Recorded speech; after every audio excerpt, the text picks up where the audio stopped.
Salutations, everybody. It is Matty here today. I hope you're all doing absolutely fantastic on this Monday. Thank you so much for your patience. I wanted to put a lot of time into Halo Infinite's multiplayer before delivering my impressions on the overall experience thus far. Now, I know it's being called a beta, but let's be real with ourselves here. It's pretty much feature complete. This is what 343 decided to launch. First impressions are everything, so here I am with mine. The only reason I waited a little bit longer is when they changed the weekly challenge system. I wanted to put some real hours into it over this weekend.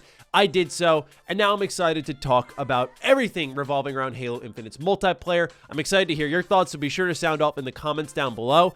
Just know that after today, we're finally getting back to a little more variety. I know we've been really going overkill, pardon the pun, when it comes to the likes of Halo, Xbox, and so we're going back to a little bit of Skyrim, a little bit of KOTOR this week, and a special video that I'll just leave for your sub feeds that you'll see it and you'll know what I'm talking about. It's hilarious. So anyway, thank you so much for tuning in. Let's talk a little bit about the Halo Infinite multiplayer, but before any of that, just a quick word from our sponsor. There we go, R2. There we go. I like what I'm seeing here. Yeah, you're really working that couch, R2. Nice and shiny. Oh, you look great next to these remotes here. Good work, pal. Good work, pal. Just keep working it. There we go. There we... Huh? What are you doing? No, I don't even want to hear it. Look, your photography is so bad. I'm just heading to Skillshare, all right? Come on, let's go. Another month, another opportunity to learn. This time I picked Fundamentals of DSLR Photography by Photo Essentials and Justin Bridges. I really like this one because I use a DSLR for some of my retro rebound work, and something I really struggled with was exposure. If you watch some of the early videos for the overhead camera, the video was overexposed. Using some of the tutorials here, I found out how to balance the exposure and get a much better image, a much more easy to look at one at that, thanks to some of these tutorials here over on Skillshare. So if any of that sounds great to you, the first 1,000 of my subscribers to click the link in the description will get a 1-month free trial of Skillshare so you can start exploring your creativity today. I love it. I think Halo Infinite's multiplayer is some of the most fun I've had in a multiplayer session in a really, really long time. Let me shout out 2 multiplayer games that I've played in the last 5 years, and it's really only these 2. Sure, I've dabbled in certain areas, but these were the 2 that really stuck. Number 1 was Overwatch. During its first 2 years of life, Overwatch was, in my eyes, untouchable. Emergent gameplay, real team chemistry, cool compositions that you can make with your friends. While it was very much a competitive shooter, there was a cooperative element that I thought was very unmatched, and it felt fresh and new at the time, and it set this whole precedent for hero-based shooters that we see nowadays. I really loved how forward-thinking Overwatch was in a lot of ways, and so I put about 500, 600 hours into it, no problem. Then there's also Smite. Smite is a game I've put close to 1,000 hours into, if not more. And what's interesting about Smite, and any MOBA for that fact, is that every single game takes place on the same map. And yet, you'll still have these fun, surprising moments that develop based off ways that other players are engaging with you and where they're hiding and team compositions again. To me, that's what makes some multiplayer magic. So it was amazing to hop into Halo Infinite and immediately think of those feelings I got from those 2 games. And it's because of, again, that emergent gameplay, those only in Halo moments, whether it be using a repulsor and pancaking someone against the wall, or using that same repulsor to bounce a warthog into a chasm to my right. There's that level of you can think about it and then do it in this game. If you want to reach a wasp in the air, you can use your grapple shot, get the momentum from the wall nearby, get a little bit higher up so that you can get closer to that wasp, and then shoot another grapple shot into it. There's just a level of dynamic, fun, thoughtful gameplay here that will give this game clips for years. People are going to be talking about this game for a long while just because of the things you can do in it and the things that in turn you can share with it. But it's not even about the crazy highlight moments. It's those in-betweens, the power weapons, how they feel, the time to kill, the speed of the matches themselves, whatever modes you're playing, which we'll talk about in a little bit. I just love the overall feel of Halo Infinite.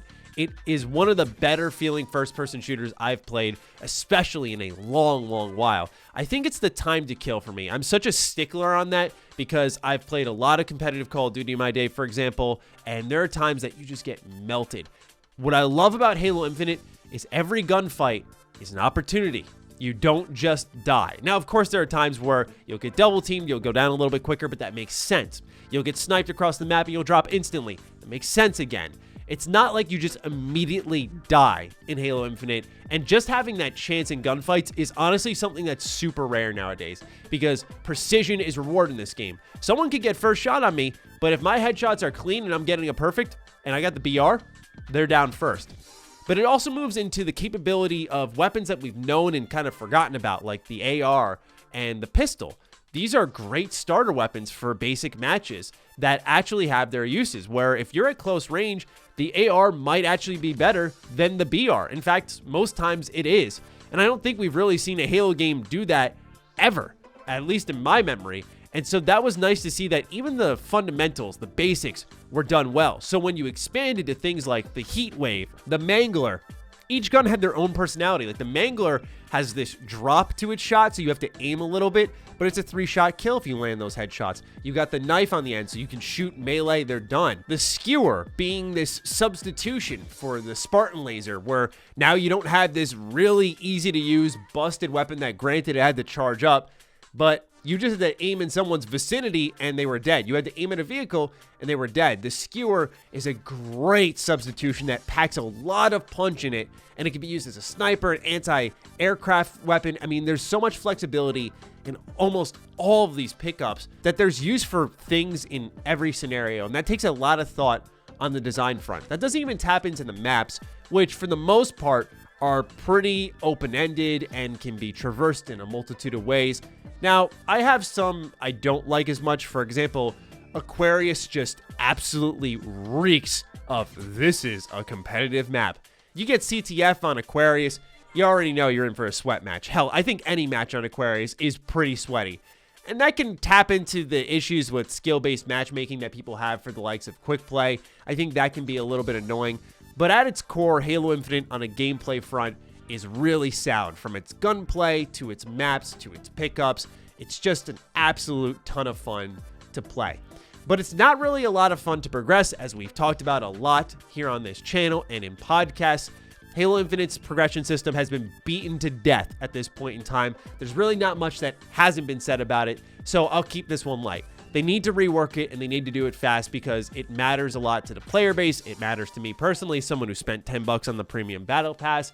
And I think that out of everything that they got right, this seemed, at least on a surface level, like the simplest thing for them to nail down.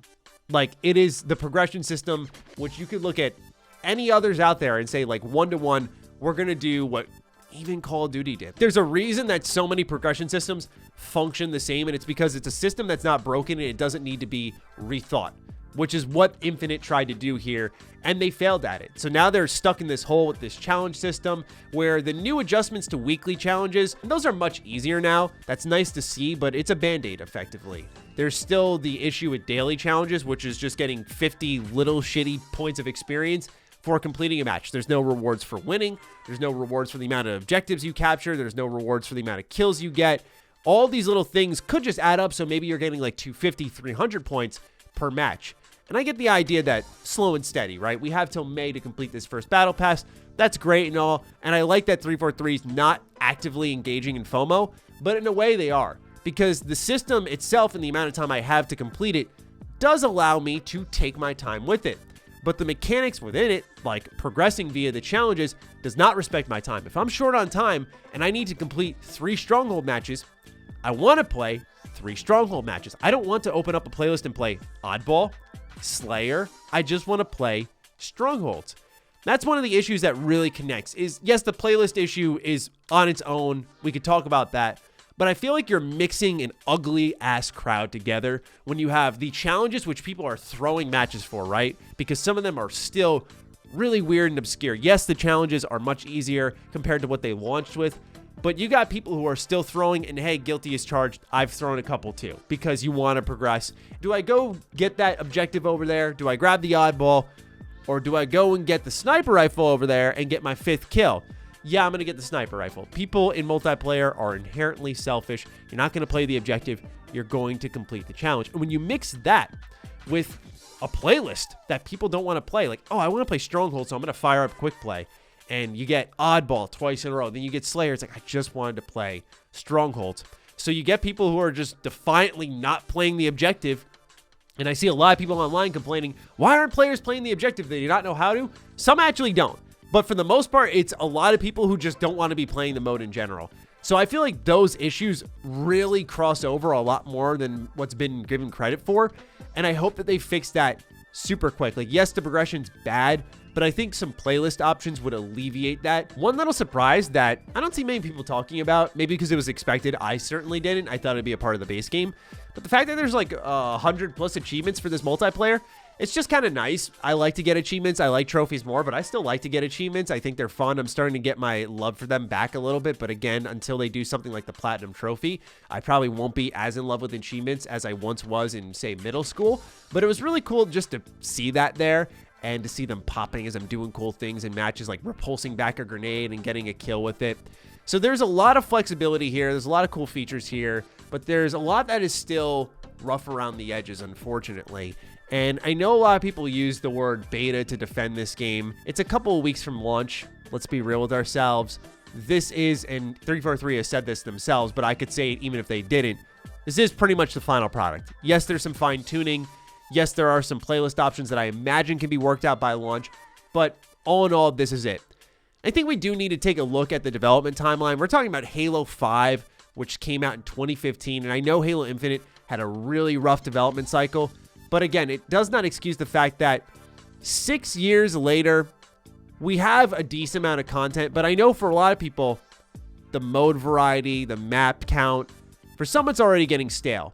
I can't concur with that entirely because the emergent gameplay, again, is such a big factor that you're talking to a mobile player who spent thousands of hours on the same map, but kept playing because of those moments that occur within the map, the way players interact with each other, the different things you can do and how you interact. To me, that can never get stale, really. But I understand where some are coming from, and some people just need that Fortnite level, like 1 week, one new mode, one new skin, like just a crazy amount of output. They've kind of created this level of expectation across, I'd say, every multiplayer game that most cannot reach. But I do think it's fair to say that after 6 years, it feels a little light.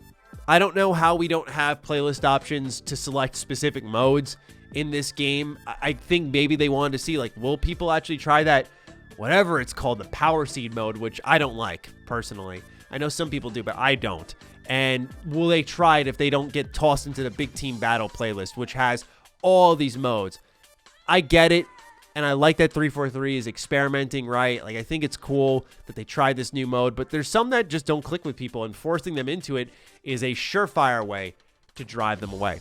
That also doesn't get into monetization, where we have just learned that it costs over $1,000 to get everything in this game. And look, I get that they got to make their bills here. We're talking a free-to-play multiplayer game, and I expect things to be monetized. But this is what I warn people about. We have 343, which, as much as I like them, we have the king of the requisition pack here. Loot boxes that impacted gameplay. And as much as I thought Warzone was cool, and I'd actually kind of like to see it carried over to Infinite, although reworked a little bit, I didn't really trust that they weren't going to aggressively monetize this, and they've done that. It's really disappointing to see because we're talking about a Microsoft-published game, and I know that not every cent that's made at Microsoft, for example, can go to 343. It's not how it works.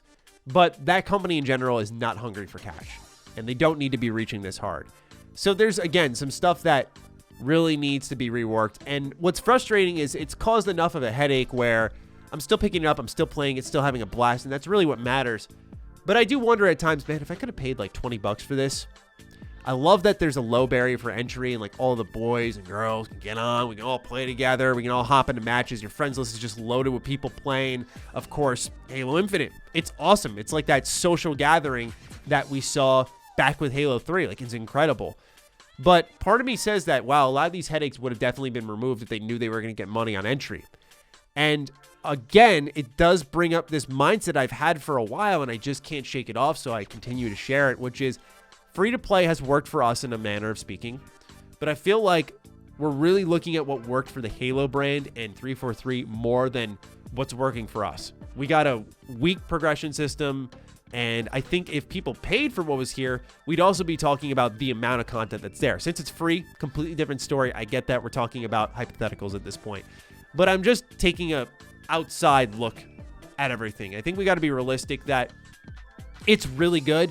some of the most fun I've had this year, and that will not be forgotten when we sit down for the Game of the Year rankings and I start to take a look at everything I've played. This is, again, some of the most fun I've had, and I think fun is what matters, and fun trumps all.